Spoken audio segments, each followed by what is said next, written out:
Rumah Uhud dengan kekuatan 170 bala tentera akan terus berjuang dengan semangat we are the champion, menyusun langkah kuat dan hebat, penuh semangat, sedia bersatu. Kesulitan bukan halangan, kejayaan adalah kepastian. Berpantang mati sebelum ajal, biar putih tulang, jangan putih mata, jangan laju sangat. Bahagian depan, berpantang mati sebelum ajal, yang depan jangan laju sangat.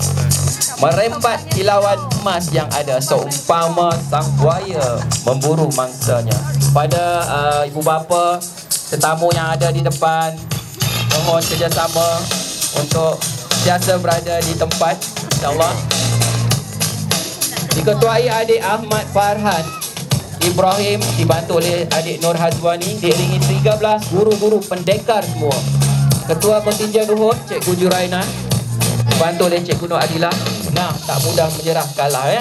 Mak Bedah memakai gelang singgah sebentar di tepi para. Kalau dirujuk tunjuk 4 belalang rumah Uhud kekal jadi juara, insya-Allah.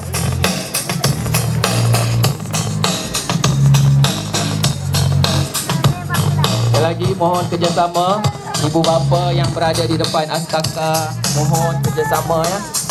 Minta kerjasama.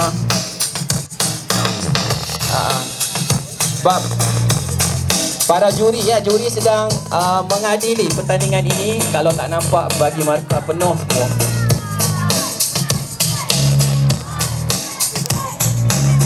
Ada persembahan ya, imej yang kami sendiri pun tak tahu.